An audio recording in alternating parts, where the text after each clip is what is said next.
mom to shopping, Then we went kids to make phone calls. to Oxford. So you know what? That is my brother. For the whole trip. It's a good I got money left now, we can go on our So just to show you, deniability. The older brother. Oh, yeah. Okay. Yeah, 10 years. Oh, yeah. No, we wait that. Hey, very nice to meet you. Okay. Yeah. Allergic reaction. Very well. Exactly. I said exactly. No. Yeah. So bad. My eyes. Some stuff. Yes, sir, sorry. Yeah, socialize. Gabby either, she was using. I'd like to call this regular, November 14th regular meeting of the Zoning Board of Appeals to order, 7 o'clock. Mr. Secretary, would you please do the roll call? Yes, sir. Chair Dean Hill. Here. Mr. B.J. Farrell is absent. Joe Marinaccio is absent. Susan Peck. Here? Dan Thayer. Here. Doug Stebbins. Here. Ralph Williams. Here. And I'm Andy Rocket. Did I miss anybody this time? Did you get Joe? Yeah, I got him. He's not here. Yeah. Thank you, Mr. Secretary. The first item on the agenda, which would be ZBA 23-004, Kenneth Pryor, 364 Mountain Road, Summers, appeal of the GEO's decision regarding DIY do-it-yourself workshops being held at Worthington Winery while the tasting room is open for business. They have asked for a continuance to the 12/12 regular meeting, so that will be continued. We won't be acting on that tonight.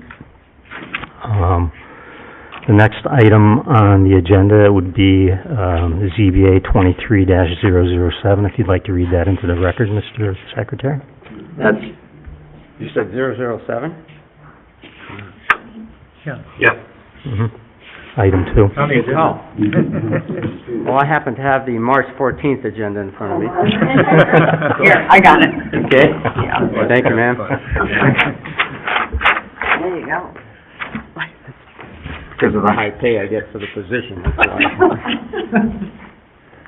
Okay, this is ZBA 23-007, Shady Lake LLC, 32 Lake Drive, Summers, Connecticut, seeking a variance from section 214-6.5D5 of the Summer zoning regulations, required 80-foot setback to construct a deck 70 feet from the property line in the Shady Lake age-restricted housing development. Thank you, sir. And who's going to be doing the presentation? I will. Okay. Yeah, but could you just state your name and address? And I'm a developer. My name is Roger Frangimo. I'm a developer of Shady Lake Estates, and I'm building the last unit up there, 32 Lake Drive. It was designed, the site plan was designed with a patio to go back because of the 80-foot setback. We couldn't get the deck back there. The topography of the site is there's a large slope behind the unit, so for us to put a patio in there, I would have to make like a dugout in there for number one, and number two, it would be the only unit in the project without a deck on it.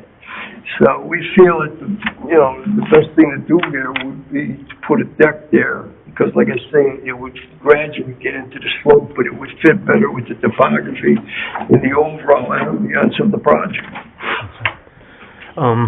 do you have proof of notification of abutters? Yeah, I did. Okay, very good. Yeah. Okay, just so that let the record reflect that that's been done. Okay. Anything else? How large is that, sir? How long is the deck? How large is it, yeah? 16 feet. Feet square? 16 feet from the house, yeah. Okay. It shows a square here, I didn't know if it was. Is that the same size as the decks on your other? Excuse me? Is that the same size as the decks on the other unit? Yeah, they're all the same exact size, yeah. Okay.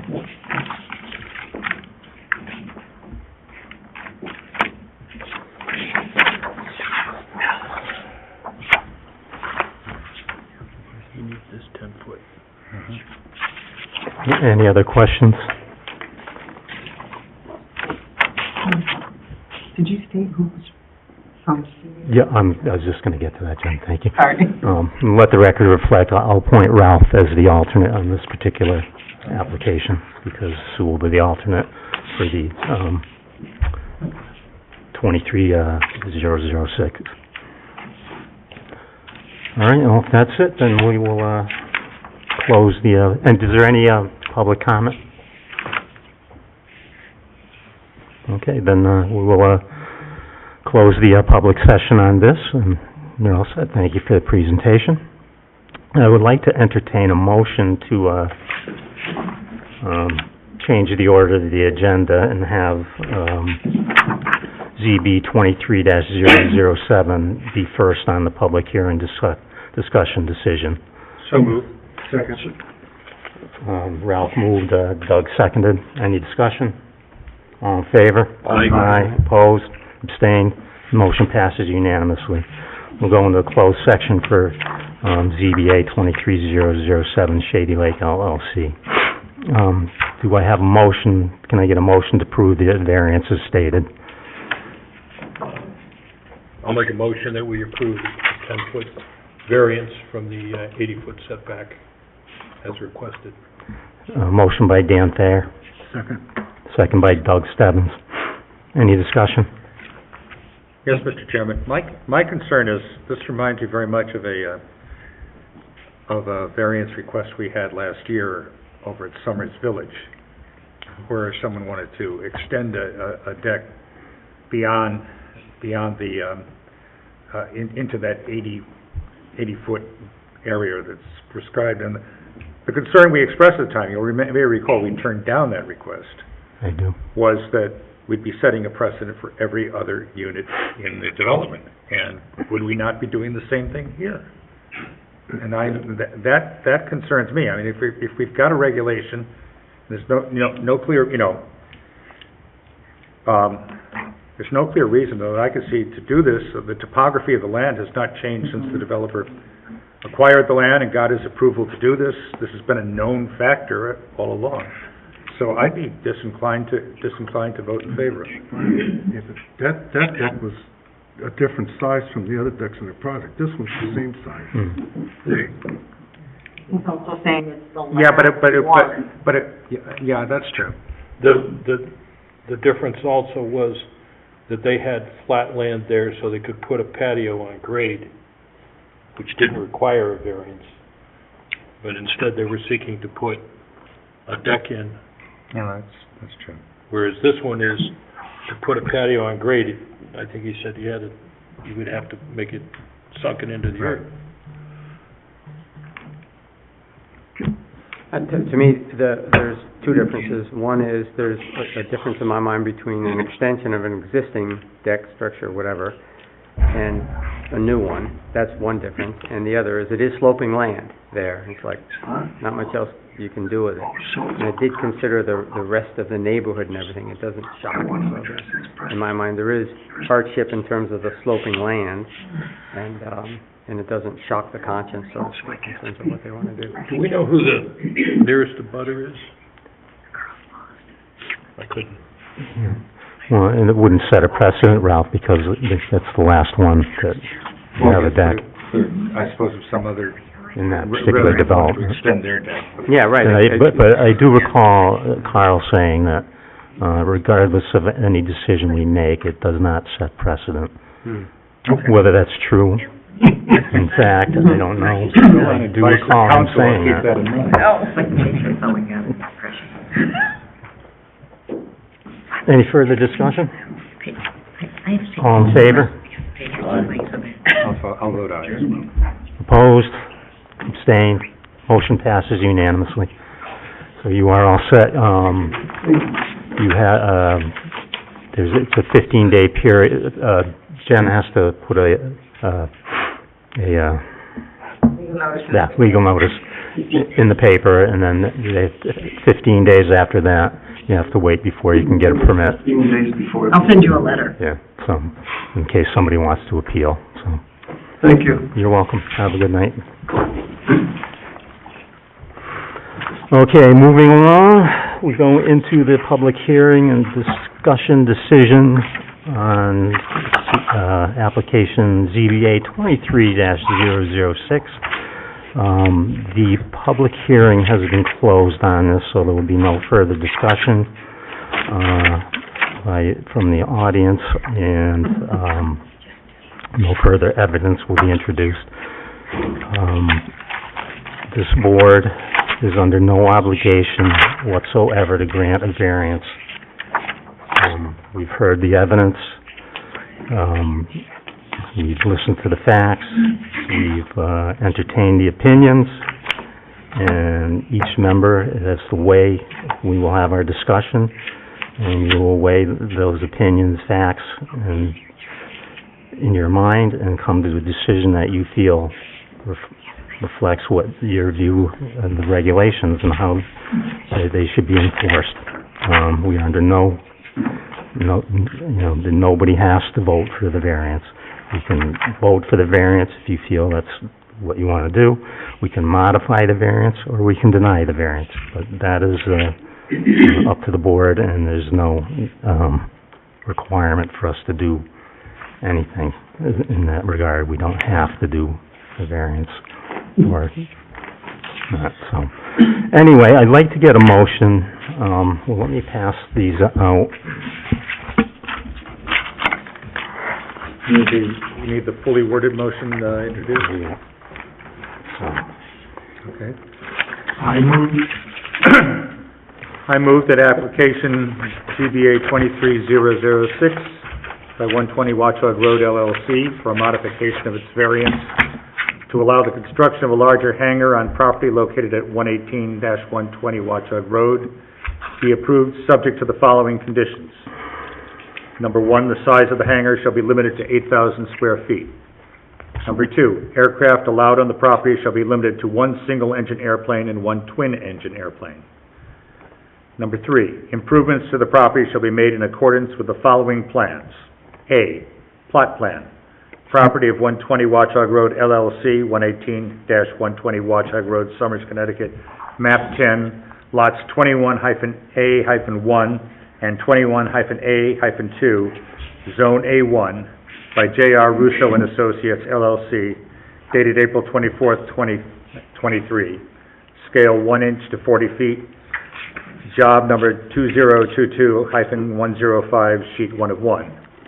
B, floor plan A1, utility building, 102 Watchog Road, that's, why is that there? It's 120 Watchog Road, is it not? Well, that's why it says 6. I know it does, but, okay. 102 Watchog Road, 6, Somers, Connecticut, 06071, by Jaeger Associates LLC, project number 2023.25, issue date July 27th, 2023. Number 4, the aircraft allowed on the property shall not be used for charter operations, flight school, training, or aerial spraying. Number 5, flights shall be limited to no more than 10 per week, provided that a single flight may comprise 1 takeoff and 1 landing. Number 6, flights shall be limited to the period from 6 a.m. to 9 p.m., except that a maximum of two flights per month shall be allowed outside those hours. Number 7, there shall be no lighting on the property except for security lighting for the hangar and low-level solar-powered runway marker lights, which will be actuated no more than 15 minutes before landing and extinguished no more than 15 minutes after landing. Number 8, the airfield shall not be operated as an aviation business, but may be used only in support of a non-aviation business on-site or off-site, for which business flight operations will be solely accessory. Now, we had a discussion at the last meeting about adding a number 9. Shall we do that as an amendment or not? Yeah, well, anything after will be an Okay, amendment. okay. So we have a motion, do I have a second? Second, Dan Thayer. Okay, this motion was a proposed motion by the zoning enforcement officer, and it is just a recommendation on her part. I just want to let everybody know that. I would like to hand this out. I think we do need to make some modifications to this variance.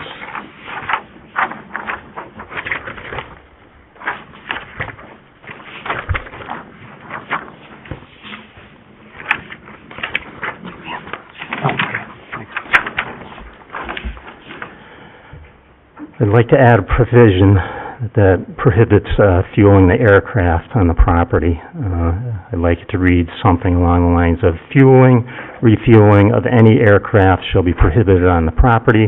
All fueling, refueling of the aircraft is to be done off-site. I also think item 2 should be modified in some form.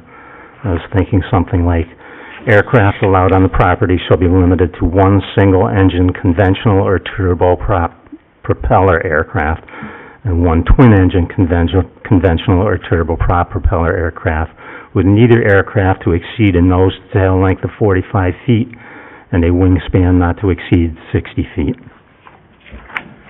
The reason I like those in there is because, you know, the way it's worded now, I suppose you could have a two-engine jet aircraft at some point. We're really not saying you can't. The first one about refueling shall be prohibited on the property, all fueling, refueling of aircraft to be done off-site, and then additionally, no fuel shall be stored on-site. Because there was a concern raised about runoff and getting into the stream, et cetera, so. I believe he said he wasn't gonna show it out. Be good that it is. We say no storage of jet fuel, no storage of any fuel of any kind. We'll just stick with fuel, I think, and that'd be pretty yeah. encompassing. Okay. Yeah. The only thing about that is farms frequently store fuel, so perhaps aircraft fuel.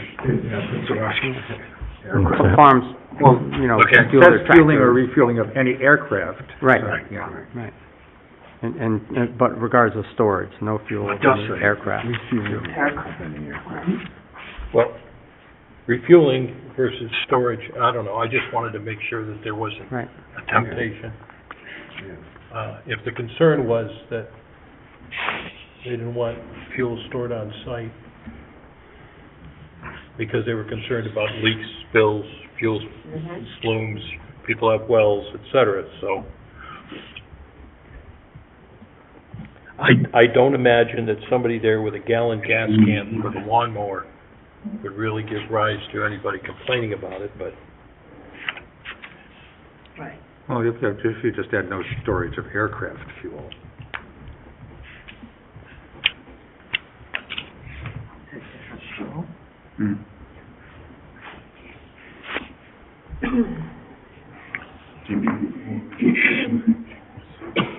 The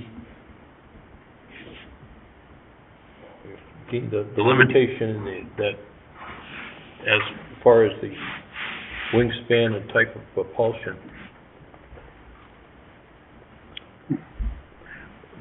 what are the planes that they've currently ordered Within those parameters. within those? They are. Is that correct, Attorney Donnelly? I can't talk. Oh, that's right. Yeah. All right, okay. My apologies. No, I mean, I looked at the specs of the plane you do the specs, okay, that's fine. that they had, and, you know, Excellent. I think the wingspan was 56, 58 or something like that. 58, the other one's, And it was over 43. 36. Yeah, so.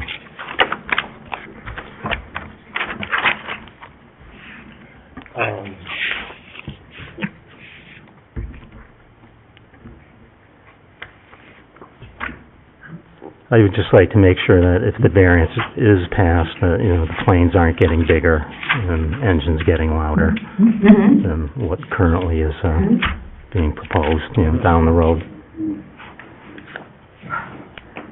So my question, does anybody know, I mean, now that I've read over all this stuff over and over again, it says the hangar on the property located at 118 to 120. What property is the hangar on?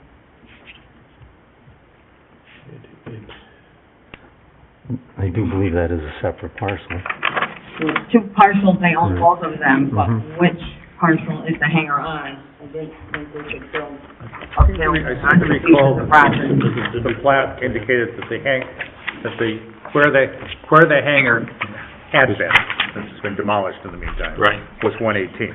Right.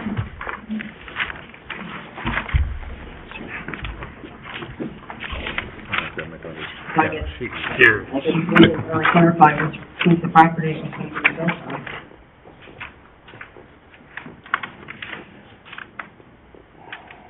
Well, 118 was only Or did it straddle? The proposed one would be directly in back of the existing house. yeah, so that was on 118. That's where the original. And I'm having difficulty discerning where the property lines may have been, but,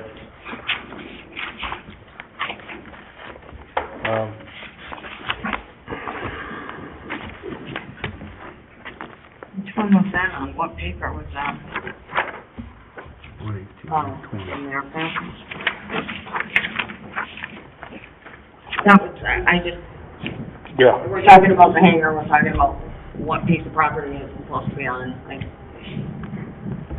Well, this is what's referenced, cause that's, the drawing, yeah, the one way is on 120. Well, it seems that our motion and the plot plan refer to the properties together, 118-120. Right. The 120 by itself is the corporate name. No, there's, yes, I get you. 120 all of the above. Watchdog Road LLC is the corporate name. I get that. Yeah. Yeah, which is exactly what's in the legend for this plan. 120 Watchdog LLC, 118-120 Watchdog. I've never heard of I personally have never heard of a building being built on two pieces of land, like two different. I get that they can have their accessory building on a different piece of property from their other, like they can have the runway on one piece and the building on another piece of property. That's legit. But if we're talking about this building that we're only supposed to be deciding on, then it shouldn't be 118-120, it should be one or the, that's my thought, it should say one or the other. Also, I have a question with number 8, it says the airfield, once again, we're talking about a accessory building.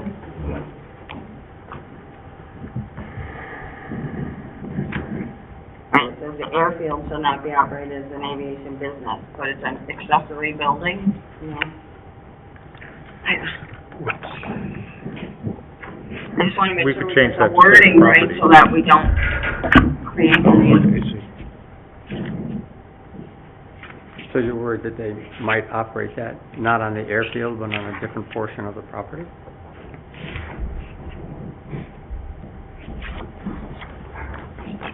But if we simply change the wording to say the property shall not be operated as an aviation business, I think that would cover the concern. I don't know. Can even make it proper to When I use. read it, it Yeah. just made me think, I don't know if it made anybody else think, that's all.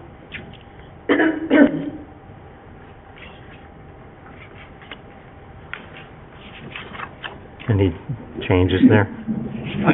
Yeah, so I took number 2 and I incorporated your proposed change here for number 2.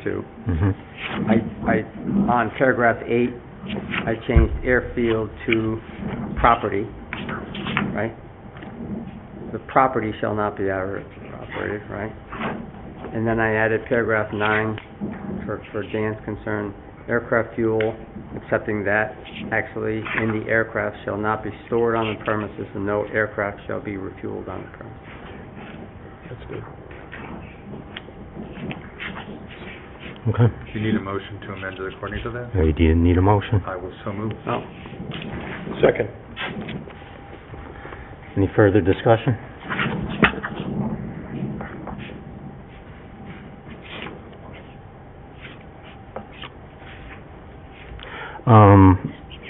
so we're voting to amend the motion? Yes. Yes. Right. All in favor? Aye. Aye. Opposed? Abstained? Unanimous. Motion is amended. Any discussion? So this whole thing, to me, is, I guess a couple of things. One, there's already a variance to operate aircraft on the property for a smaller building than they proposed. And it's also clear that there's ambiguity in that variance, a lot of ambiguity. I'm uncomfortable with the hardship they propose of changed business conditions, right? I'm really uncomfortable with that, because to me that is so broad, and it opens us up to, well, conditions are changed. We can do this now, we should be able to do this because, et cetera. So I might propose as a hardship the ambiguity in that first variance. That is a hardship in my mind. Just like, who can figure that out? Nobody can figure that out. While they currently have no restriction on the use of that property, they could fly every day if they wanted to, in my mind, according to the variance. They could operate a charter business out of it. They could do almost anything. It's so ambiguous. And And have a hangar of any size, Right. because it's not specified. Right, and so, so as much as I appreciate the concerns of all the citizens, it could be way worse.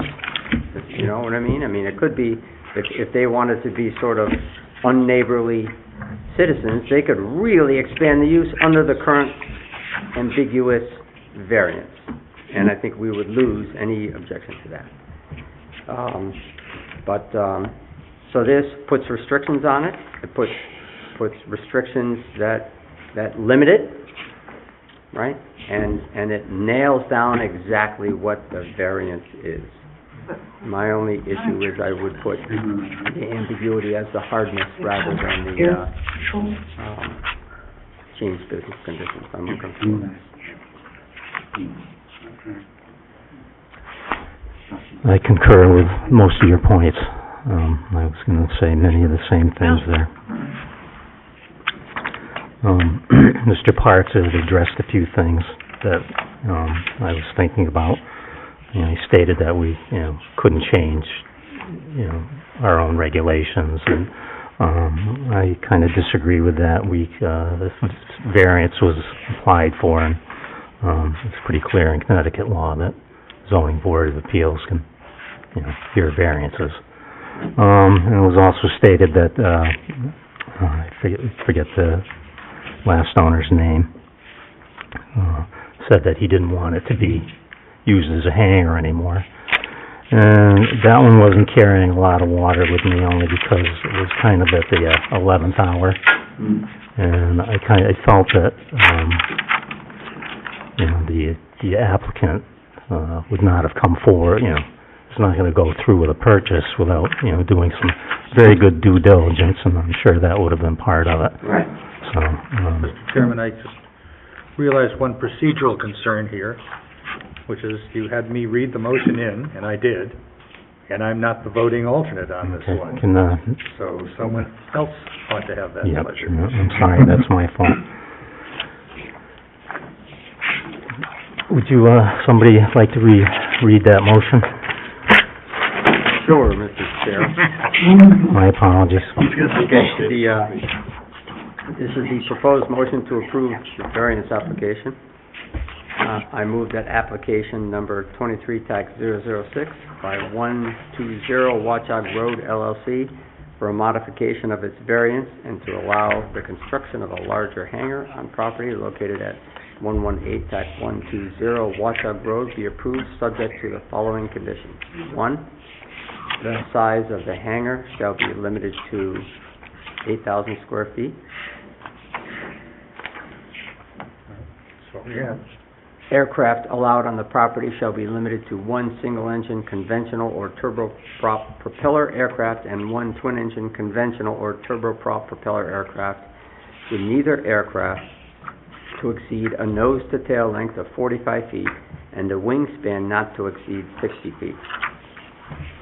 Improvements to the property shall be made in accordance with the following plans. A, plot plan, property of 120 Watchog Road, LLC, 118 TAC 120 Watchog Road, Somers, Connecticut, map 10, lots 21A, 21 TAC A, TAC 1, and 21 TAC A, TAC 2, zone A, TAC 1, by J.R. Russo and Associates, LLC, dated 4 TAC 24, TAC 23, scale 1 inch equals 40 feet, job number 2022, TAC 105, sheet 1 of 1, and B, floor plan A1, utility building, 102 Watchog Road, SIC, Somers, Connecticut, 06071 by Yeager Associates, LLC, project number 2023.25, issue date 7/27/2023. 4, the aircraft allowed on the property shall not be used for charter operations, flight school, training, or aerial spraying. 5, flights shall be limited to no more than 10 per week, provided that a single flight may comprise 1 takeoff and 1 landing. 6, flights shall be limited to the period from 6 a.m. to 9 p.m., except that a maximum of 2 flights per month shall be allowed outside those hours. 7, there shall be no lighting on the property except for security lighting for the hangar and low-level solar-powered runway marker lights, which will be actuated no more than 15 minutes before landing and extinguished no more than 15 minutes after landing. 8, the property shall not be operated as an aviation business, but may be used only in support of non-aviation business, on-site or off-site, for which business flight operations will be solely accessory. 9, aircraft fuel, excepting that actually in the aircraft, shall not be stored on the premises, and no aircraft shall be refueled on the premises. Do I have a second? Second. Second, Dan Thayer. Further discussion? I think we're getting a better deal with this. More say in it than in anything we might otherwise do. That's just me, personally.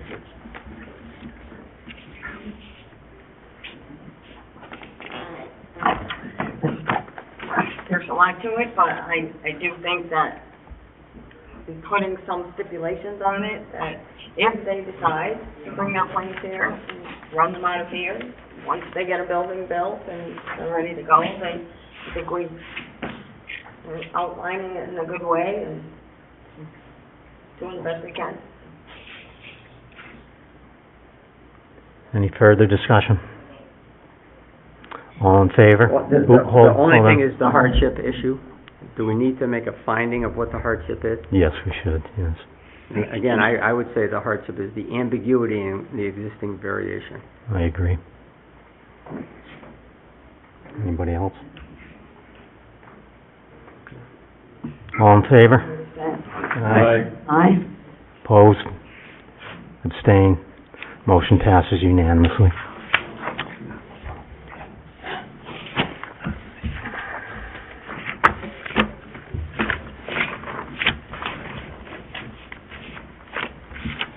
Are there any legal things I need to inform the attorney about?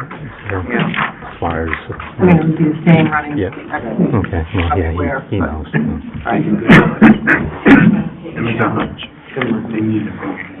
Okay. Approval of minutes. Make a motion, we approve the minutes of the Tuesday, October 10th, 2023 meeting.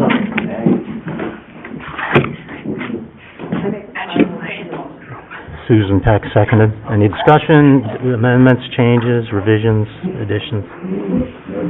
All in favor? Aye. Aye. Opposed? Abstained? Motion passes unanimously. We need to approve our 2024 meeting schedule. Can I have a motion to approve that? So moved, Dan Thayer. Second? Discussion? Just a note on there that everybody, that the meeting time will be changed to 6:30. Okay. Other than that, it's still the second Tuesday. I looked through it, it all looks good. All right. Sure, the computers set it up anyway. All in favor? Aye. Opposed? Abstained? Motion passes unanimously. Can I get a motion to adjourn? Motion to adjourn, Dan Thayer. Second. Second, Doug Stebbins, all in favor? Aye. Motion passes unanimously. We are adjourned at 7:35. Thank you for this, Susan. Very early.